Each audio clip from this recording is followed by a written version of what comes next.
Rabbi Laura Jonathan Sacks believed profoundly in the power of the written word and authored many books and articles that addressed major trends and issues of the day through the lens of Jewish values and Jewish texts.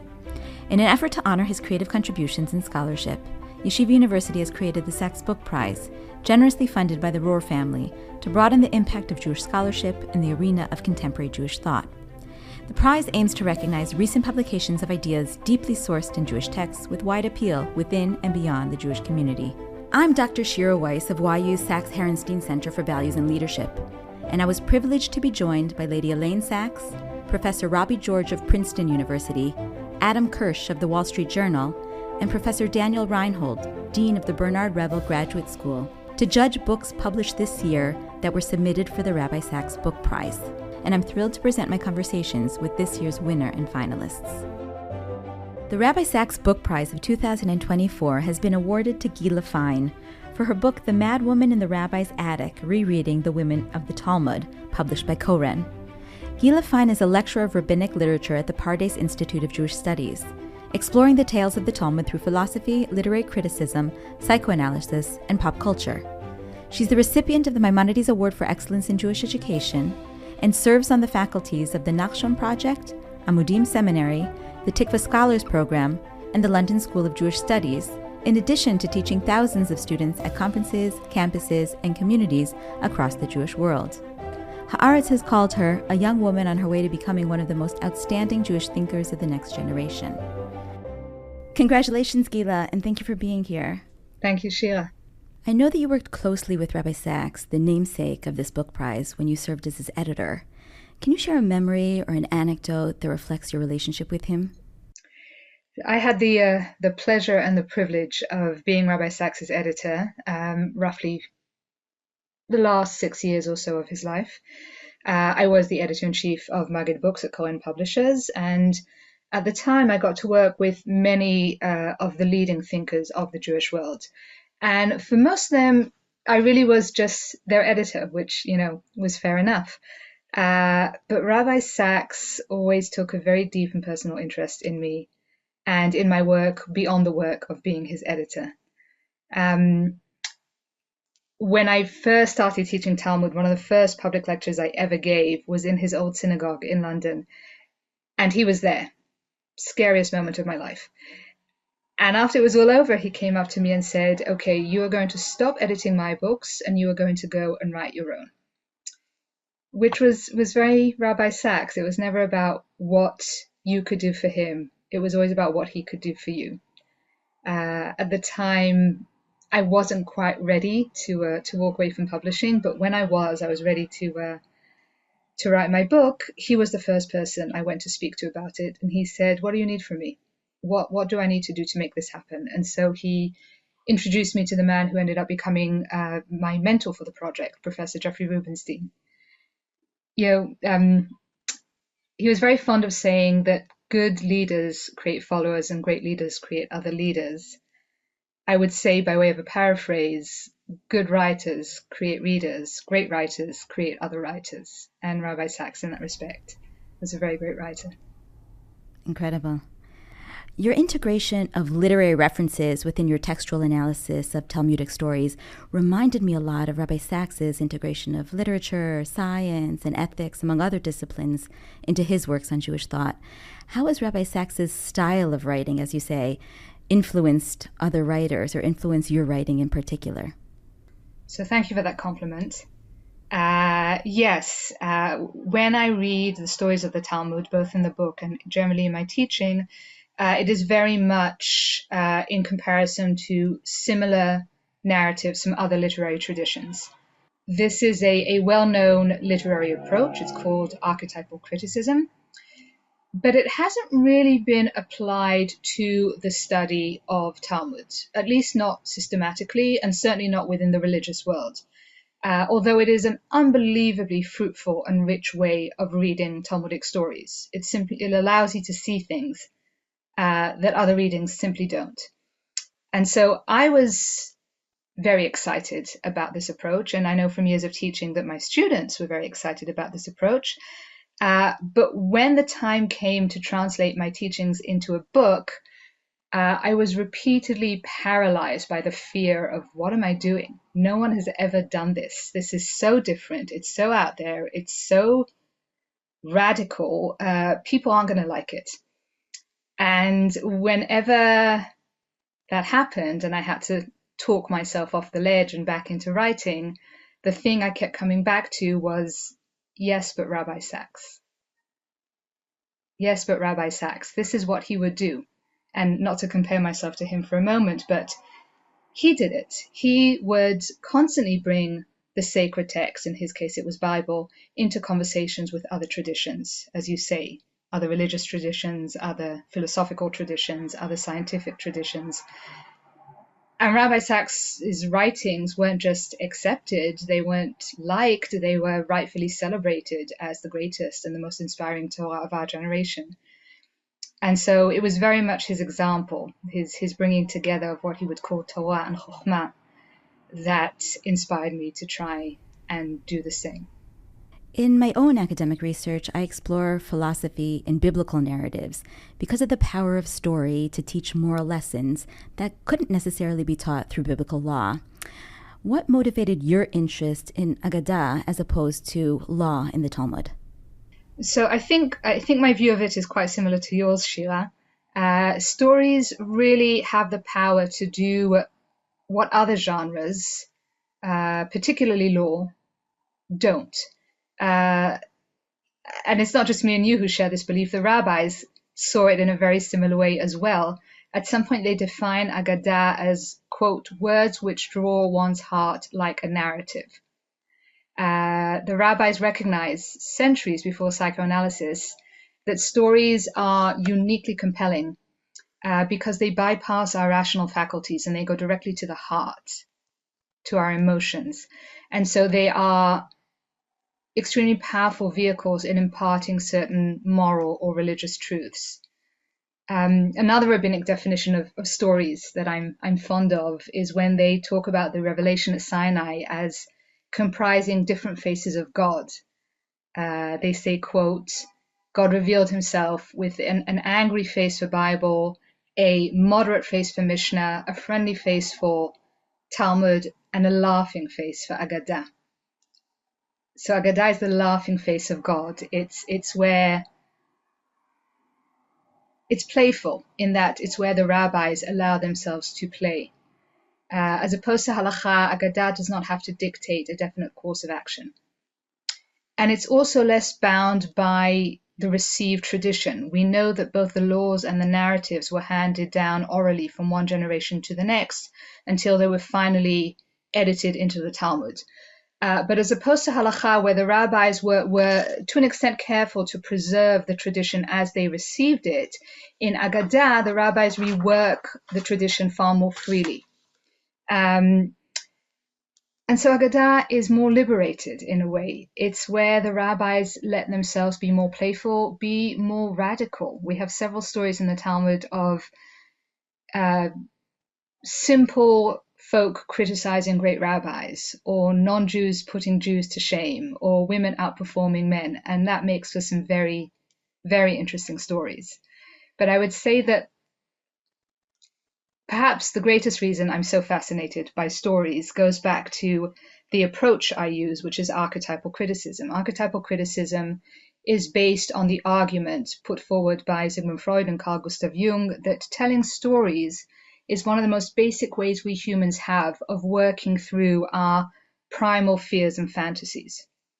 So the stories that we tell, all the way from ancient Chinese myth to contemporary Hollywood cinema, are all essentially the same because they are all a working out of the same primal feelings, what Jung calls the collective unconscious.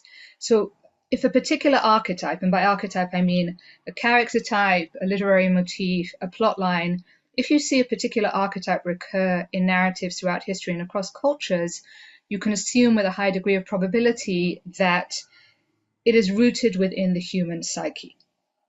So stories in this respect are a window into the human soul. And part of what I do in the book is try and uncover that deep fear of fantasy that is expressed in the archetype. Your book rereads references of women in the Talmud by exploring 6 heroines: Yalta the shrew, Choma the femme fatale, Marta the prima donna, Cheruta the Madonna whore, Bruria the overreacherix, the term you coined, and Ima Shalom, the angel in the house. You show the complexity of each character as opposed to the one-dimensional archetype that she's traditionally understood to be. Which archetypal narrative do you find most interesting or illuminating, and why? So I just said that archetypes are fascinating to me, but I think even more fascinating, as you imply in your question, is getting beyond the archetype to the person. And this is what I do in the book. I deconstruct the archetype and try and reveal the woman behind it, the woman who is often far more rich and complex and multidimensional than the archetype we originally took her to be. Every woman in the book seems to be an embodiment of an anti-feminine archetype.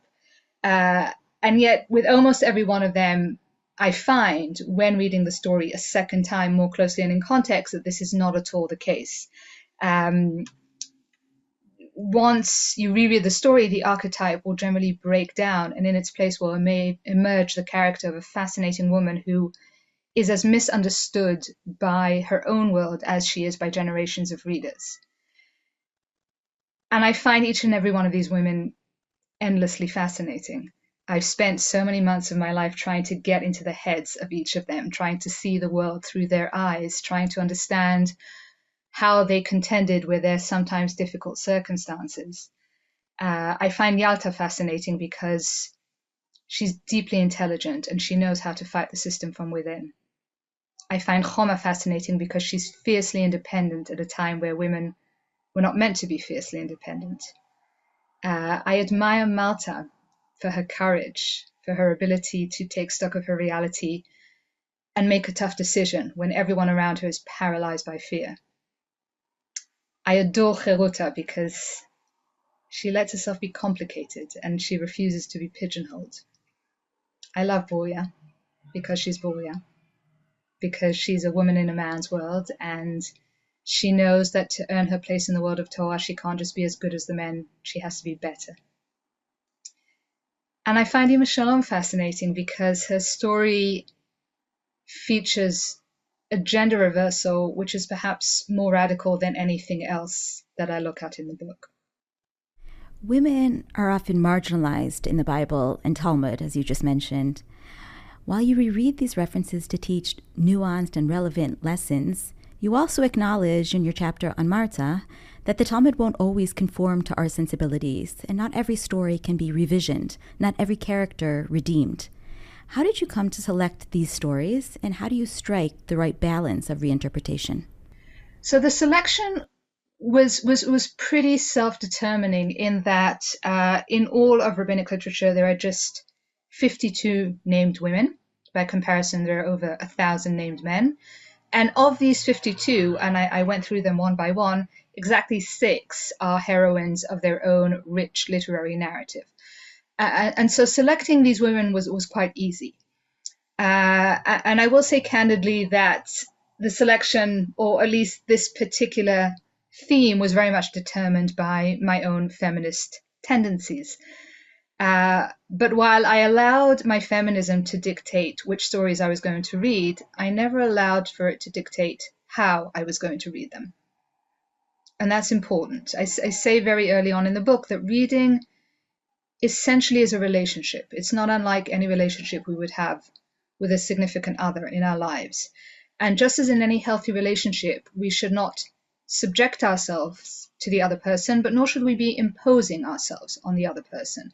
A healthy relationship is a negotiation. We come to it with our full selves, and we allow the other to do the same, and then we talk through our differences and we dialogue where we disagree. I would say by the same token, we have to bring our full selves with all of our beliefs and our biases to the encounter with the Talmudic text. And we have to allow the Talmud to bring its full self with its beliefs and its biases to the encounter with us. If we are going to read the Talmud on its terms rather than our own, we have to be prepared to listen, even when the Talmud doesn't say exactly what we want to hear. And one of the main objectives of the book was to show the reader exactly how to do that, how to avoid the pitfalls of misinterpretation, how to stop yourself from reading yourself into the text. And so at the very beginning, in the introduction of the book, I outline a program for reading Talmudic stories. It's a list of reading rules. It's fairly short. It's fairly simple. But if you know it and you know to apply it rigorously and with intellectual honesty, it will ensure that you are reading the Talmud on its terms rather than reading yourself into the text.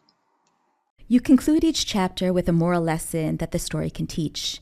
And in one of your chapters, you suggest that the rabbis were ahead of their time. Can you explain?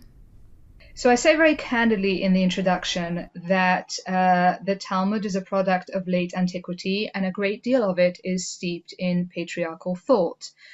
And yet, every now and again, there is this moment of grace where the rabbis tell a story that presents us with a powerful woman, features a critique of patriarchal culture, or suggests a feminine point of view. And it's these moments that I focus on in the book. And the more I saw how really quite consistently the rabbis are in invoking anti-feminine archetypes in order to deconstruct them, the more I started thinking about why this was. Why were the rabbis who lived at a time, as I say, deeply steeped in patriarchal thought, where women were so foreign and so inferior, why were they able to identify with women in a way that nobody at their time seemed able to do? And in the conclusion of the book, I suggest two answers. One is that women for the rabbis were the ultimate other. And so the rabbis used stories of women in order to articulate an ethic of otherness, to impart moral lessons about how to treat the others in our midst. So if the rabbis were able to acknowledge a subjectivity and a dignity in women, it's because they wished for all others, with a capital O, to be treated in this manner. A second answer, quite paradoxical with the first, is that women for the rabbis weren't just the ultimate other, they were also the symbolic self. The rabbis saw themselves very much in the image and likeness of women. At some point in the Talmud, they say, quote, Torah scholars are similar to women, yet act mightily like men. So as opposed to the other men of antiquity, the rabbis had no military might, they had no physical power, they spent most of their time indoors, they were very much like women. And rabbinic culture itself, which was born out of the destruction of the temple, was a world of political dispossession and sometimes physical persecution. So the rabbis understood what it meant to be disempowered, to be women. And if they were able to identify with women, it's precisely because they understood that experience. What is the most important lesson that you hope your reader comes away with after reading your book? I think the most important lesson that I'd like the reader to come away with is the lesson I believe the rabbis wanted their readers to come away with. One of the hallmarks of rabbinic storytelling is what I call in the book the false front. What these stories seem to be saying and what they are actually saying are often diametrically opposite to one another. The rabbis construct their stories so as to deliberately mislead us, such that if you only read them once, you will come away with the wrong idea. So Talmudic stories can never just be read, they must always be reread. And again, I show the readers how to do this. There's a list of reading rules. You zoom in and you do a close reading of the text, and you zoom out and you look at the different layers of context. And if you do that, you find that the initial reading, the primary reading, will generally break down, and you'll be able to reveal the deeper, more complex truth that the rabbis wished for us to learn. Now, why the rabbis tell their stories in this particularly misleading way is a really interesting question to think about. One of the most interesting answers in the scholarship is that the rabbis wanted for us to know firsthand how easy it is to misread. to misinterpret, to come away with the wrong idea. Once we read the story for a second time, we realize how badly we had misread it the first time around. We realize how apt we ourselves are to misinterpret, and how important it is to try and avoid such misinterpretation, both in reading and in life. And so how do we avoid misinterpretation in reading and in life? Again, we have a list of reading rules. I contend that we need to apply to life the very same rules that we apply to the reading of Talmudic stories. In other words, zoom in and do a close reading. That means looking closely at each and every word, listening carefully to the silences, reading between the lines. It means being sensitive. We also zoom out and do a contextual reading. That means knowing that there is a bigger picture here, that there might be other circumstances of which we may be unaware. It means being humble. Another rule on my list of reading rules is interiority. The stories of the Talmud are written like plays. They give us what characters say and do, but not what they think or feel. And so it's up to us to get into the heads of the characters and try and tease out the unstated thought or emotion. This means being empathetic. And here, I think, is where we find the greatest genius of rabbinic storytelling, and also the most profound lesson it has to teach us. Rabbinic stories don't just teach us to be more moral. The very act of reading them makes us so. The process of reading Agadah hones particular skills.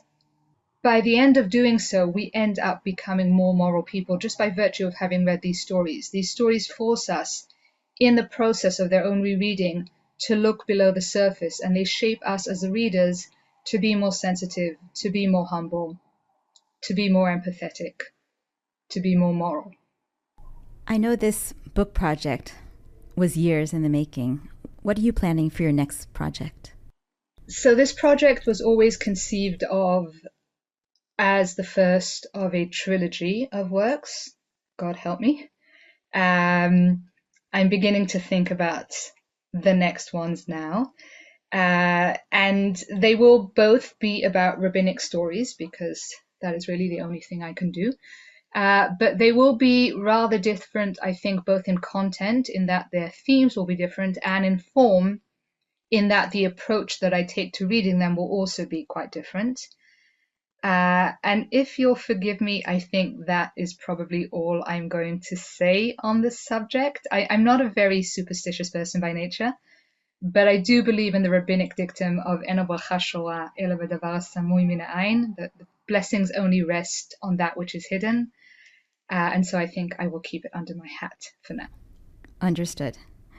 I love the thoughtful, relevant, and accessible nature of your book. So many readers who may be less well-versed in rabbinic literature will now gain insight into the characters and lessons of the Talmud. We very much look forward to its sequel. Thank you, Gila, and congratulations again. Thank you, Shira. Thank you for listening. Dr. Erica Brown, director of the Sacks-Herenstein Center, joins me in expressing our gratitude to the Rohr family, who appreciates the influence of books in shaping the Jewish future. We hope the Sacks Book Prize will catalyze more inspired and inspiring Jewish writing and scholarship.